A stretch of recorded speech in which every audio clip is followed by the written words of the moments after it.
3, 2, 1. What's poppin', YouTube? It's your boy Anand Raman coming at you with the Instant Ramen Podcast episode 6. We getting up there in numbers, folks. Wow, this is exciting stuff, guys. And without further ado, we're going to talk about whatever I want to talk about. And the thing I wanted to address first before I started off ranting about what I wanted to rant about is lately I've been getting a lot of comments, critiques, and just people addressing my podcasts, which I really appreciate all of the love, support, and I really like the fact that all of you guys are watching. And one thing that people have been asking me is, I can't tell if you're reading from a script or if you're just coming up with all of this stuff off the top of your head. And basically what I do during these podcasts is I will have a couple of talking points that I want to talk about, and I will write them down on a piece of paper and put it in front of me. But it's not in the form of a script whatsoever. It's just a couple of points that I wish to cover throughout the video. And so I'm definitely not talking off of a script. This is all off the top of my ramen noodle. But for the people that still don't believe me and think that I'm reading out of a full-blown script that I've written, I love that. I love that fact because you keep believing that because it's almost a compliment to me. If you really think that I had to write all of this shit down before talking about it. And also, I just really love all of you guys for taking the time out of your day to watch. So, with that being said, let's get started. The first thing that I wanted to talk about, guys, is I went through some Facebook posts today, but it wasn't the regular Facebook shitpost of the day. Today, I dived deep. I went back in my Facebook history post, my own one, and I just have to say, it was a lot of cringe. It was a lot of stuff that I wish I hadn't uncovered and just stayed buried deep within the depths of Facebook. But I want to share some of them with you today. So let's check it out. This is going to be quite a heaping spoonful of shit. So here are some Facebook statuses that I uploaded.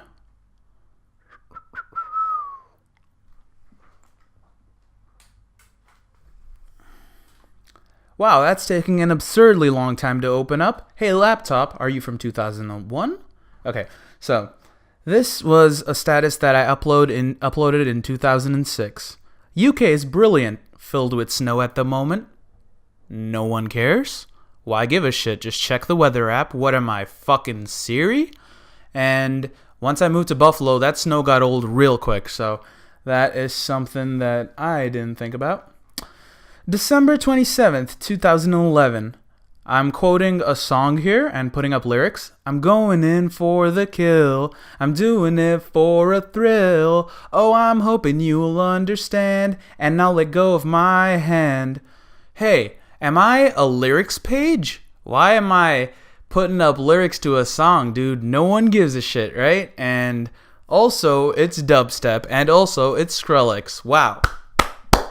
We've reached new levels of cringe right here, right? One comment, no likes, December 27th, 2011, which it's during Christmas time, and people are unraveling gifts. They're having a fun time with their family, and I'm over here sitting on Facebook writing up song lyrics to Skrillex, nonetheless. Which, hey guys, people can just look up these lyrics, you know? So what was I thinking? I don't know. I guess I wanted people to know that I have such an amazing taste in music. So I was putting up statuses with Skrillex on it. December 20th, 2012. Going back quite a bit. Me in the elevator after le gym. Would you kill yourself? Enter obese middle-aged man. Him. You go to the gym right here? Me. Yup. Him. Yeah, I used to go there, but I stopped because it's so smelly in there. Me. Are you fucking kidding me? Nigga, you going to work out or admire the aesthetics and smell the ponies? Which, I'm not gonna lie, I still stand by this fact. If you're going to the gym, don't worry about the smell. Just go pick up some weights till you smell like that yourself and it's not gonna bother you anymore. Really just work on making yourself a better person and you shouldn't be bothered about the smell. I think that people that complain about that shit is some whack shit. But still, December 20th, 2012, we putting out some heat. October 5th, 2011, who's Steve Jobs? Hey man, Google it? You ever hear about Google? Why am I posting it as a status when instead I should have just posted the exact same thing in Google and I would have found out who Steve Jobs is? I was so fucking lazy, I was relying on my friends and family to tell me who Steve Jobs is. Also, I didn't know who Steve Jobs was in 2011. Was I living in a pineapple under the sea? August 1st, 2011. For FTW is for the win, not fuck the world or fuck the what. Pfft, faggots. I cared so much about those acronyms that I felt the need to post about it on Facebook and let everyone know. I guess there was a time where all of my friends were saying FTW and thought that it stood for fuck the world. But what? December 31st, 2010. Got Assassin's Creed Brotherhood. Oh, and Happy New Year. I got my priorities straight, as you can see. And here we have the grand master of it all, guys. The very first post of mine that I have ever posted on Facebook. What a treat. It says, Anand Raman is trying to fix his stupid PSP. Sad face. Stupid with a STOOPID.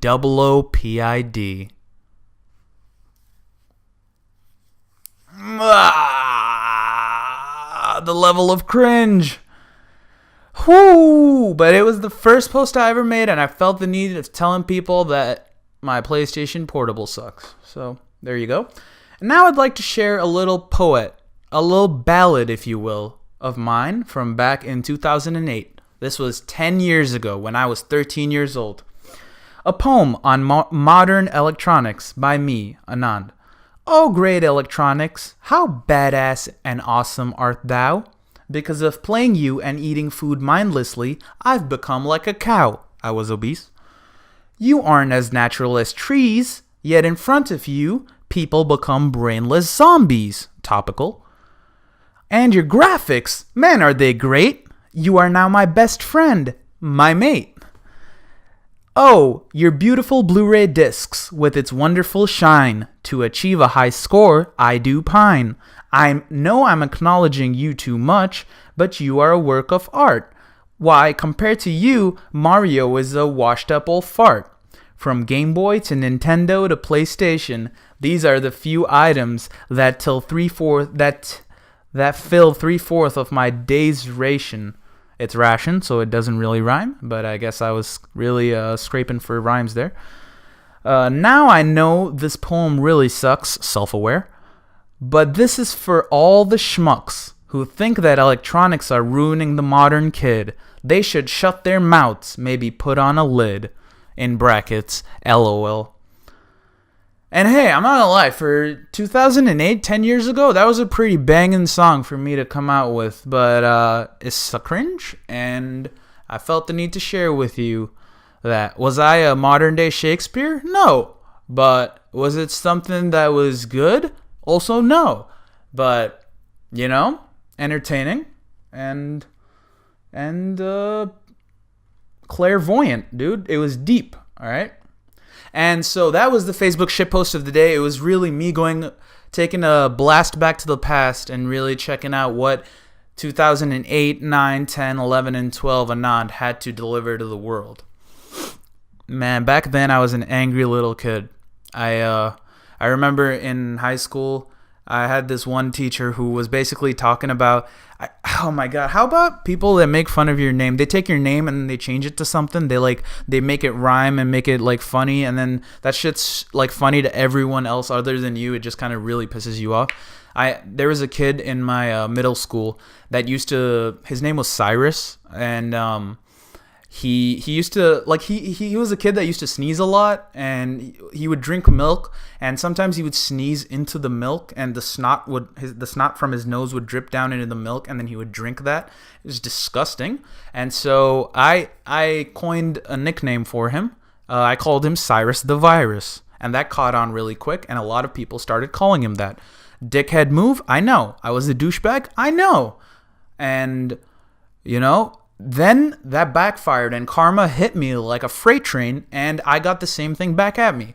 In the 6th grade, if I'm not mistaken, one of the teachers in my class was telling us about how there's a milk company in India known as Anand Milk.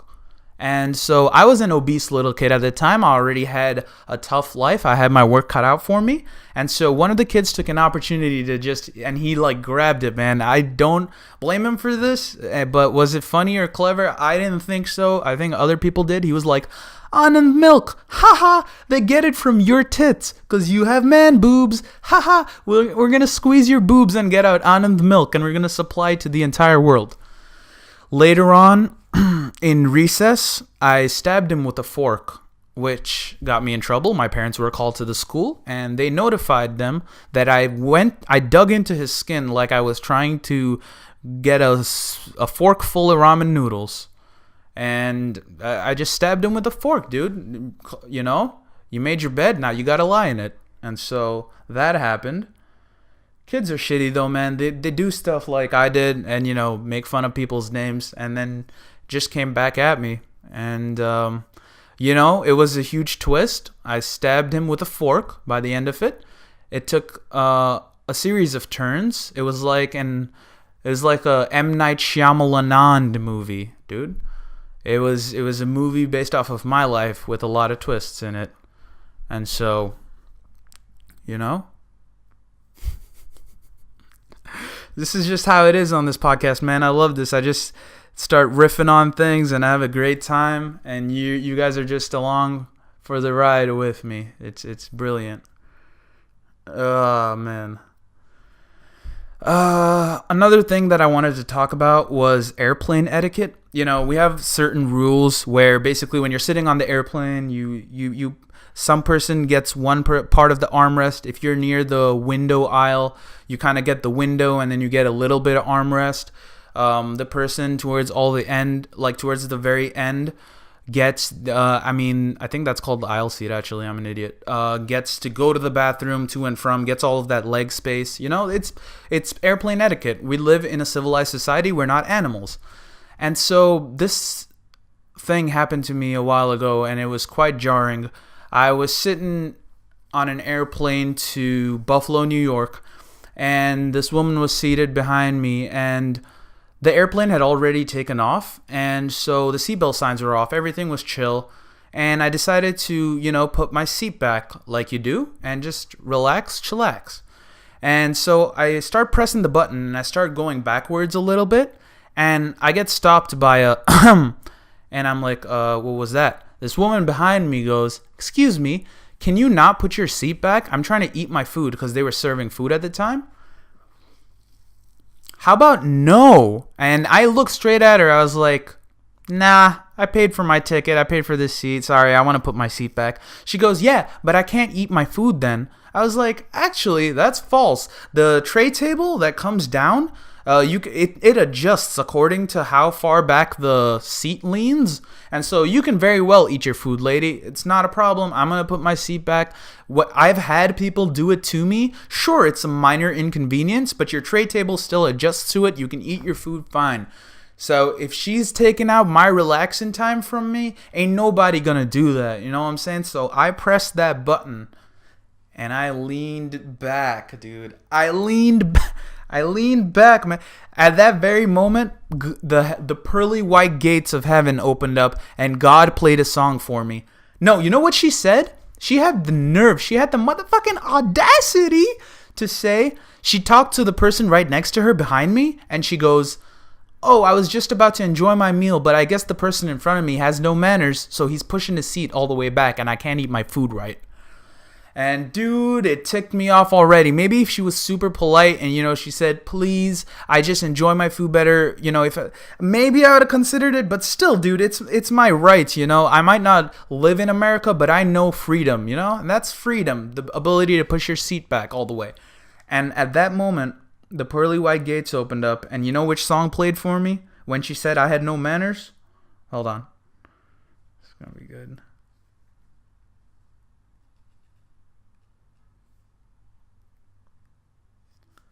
This played right then when she said this man has no manners, and I pressed that button for my seat.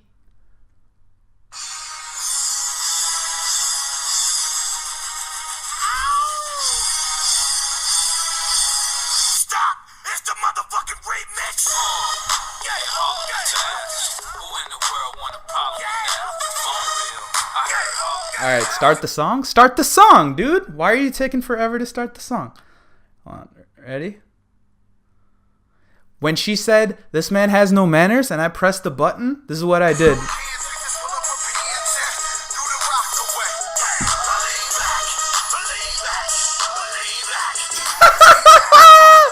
I leaned back, dude. I leaned back. Like Fat Joe told me, I leaned back all the way, dude. I pushed my seat back. I pushed that bad boy until I couldn't lean back no further. And then she got even more pissed off. I still had like 10% more. And you know what I did? Guess what I did? I did this.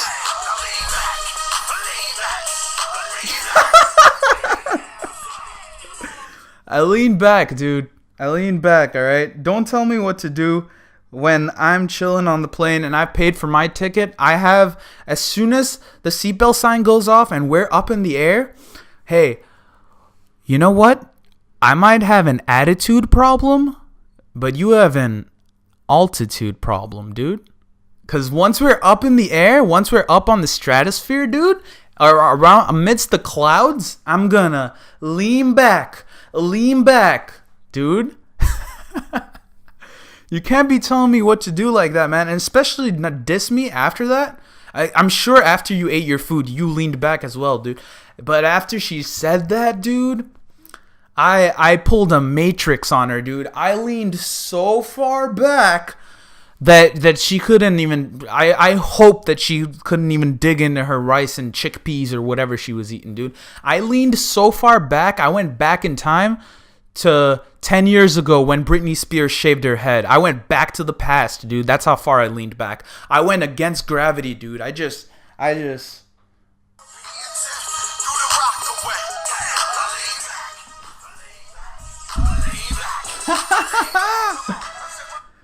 Yeah, man. There's airplane rules, all right, that we follow. We abide by. Just stick to it because we're a civilized society, and this is a no-nonsense place. When you're that high up in the air, just be a nice person, dude.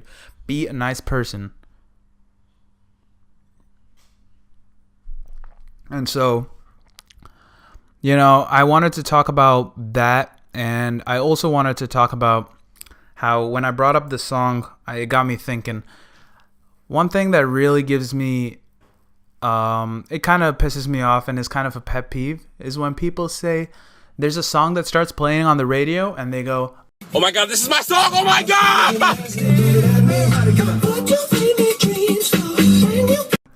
And unless you wrote the song yourself and hey, is your boyfriend a band member of Maroon 5? Is his last name Levine and is his first name Adam? No? Then he didn't write the song She Will Be Loved. Is your boyfriend a sensitive person named Drake?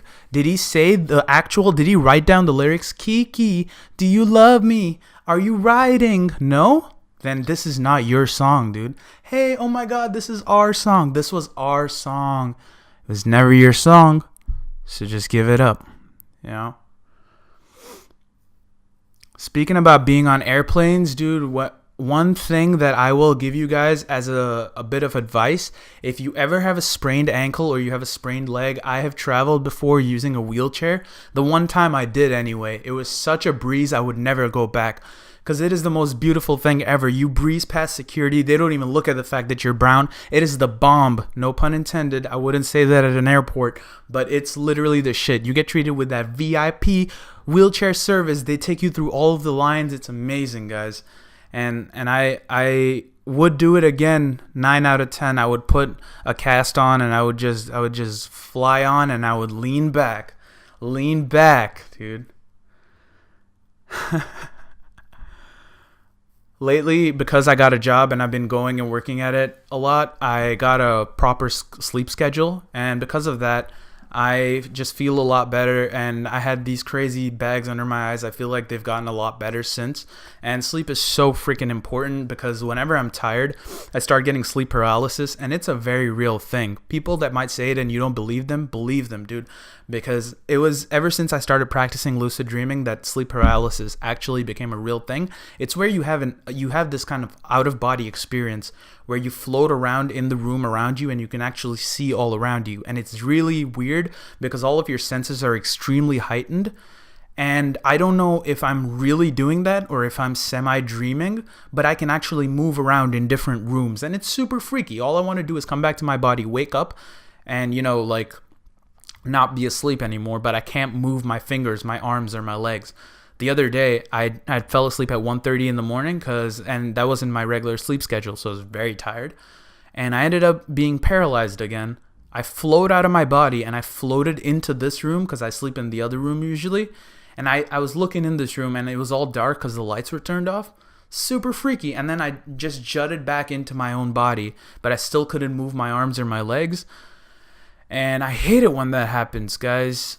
I've read a lot about it, and apparently the CIA has been, researching on this, and they do these tests where they make people cause sleep paralysis to themselves and then float around different rooms, and they put like letters in envelopes and they make them, check out what the letters in the envelopes are saying and get back to them, and they're using this to figure out where enemy mines are and locations. I don't know if I believe all of that stuff, but all I know is it's freaky as shit, and it's just a bad situation overall. In other news, I started traveling a lot more because I have to travel back and forth to work and back home. And so when I'm traveling, I will usually wear shades, but recently the funniest thing happened to me, dude. I went and I wore my shades and I was like, all right, I'm going to go through the metro station, which is indoors, and I'm going to take the train and I'm going to get to this other station. I might as well not take off my shades because I look cool and I'm going to have to put it on anyway. So I figured, why not? And I walked into the station and it was the funniest scene ever because literally 80% of the men that were walking back and forth inside of the metro station were wearing shades too. And, when you do that, dude, you make me look like a fool. I looked cool, but now I look like a tool. And that's fucked up. I wear shades because I like it. You're wearing shades because you're a scumbag. I can't say that. It's just it's funny, man. When a lot of people are wearing shades indoors, they'll look at you and be like, oh, man, am I the dumbass or is he the dumbass, And I guess, because I wasn't even going back outside immediately. We were all going to catch the train and sit on the train for at least half an hour. And they were all wearing shades along with me. Am I a famous white rapper? Because I look like Slim Shady, dude. Am I a famous sports drink? Because I look like I was sipping on that Shaderade. Jesus, that was a bad one, even for me. Am I sending slight disses at you low-key? Because I'm throwing shade your way, my guy. And that just made me consider all the times that I've been wearing shades indoors and look like a tool. Not going to do it anymore. What else? I've been recently reading this book called The Secret. It was prescribed to me by my sister. She told me to read it. I don't know why I said it was prescribed to me like it was some anti-anxiety medication that she's giving me, but I said it, and now I can't take it back because this is all live. So I started reading it, and it's actually pretty cool. It says that the secret to life and to success is the law of attraction. That basically means what you think, you will attract. And that's kind of the reason why I'm making these podcasts, guys. I guess you can kind of take away what my sense of humor is from these things. I like to talk about things that really grind my gears, that boil my ramen noodle, that really piss me off. I also like to talk about puns. I like to make silly puns and corny jokes. I like to talk about, things that might be something, but then there's something else. And so I want to attract like-minded people to me. I think that would be super cool. People that like find the same things funny as I do. And if you find this funny, message me. Tell me what part of this you find funny. Put a comment down below. Like and subscribe. And I want to get together with you guys because I think it would be super lit. And we can all do the Do You Love Me challenge. And I secretly won't do it. I'll just push all of y'all out of the car and then I'll drive away. And I think that's about it. That's all I want to talk about. This has been the Instant Ramen Podcast. It is episode 6. It's your boy. Out.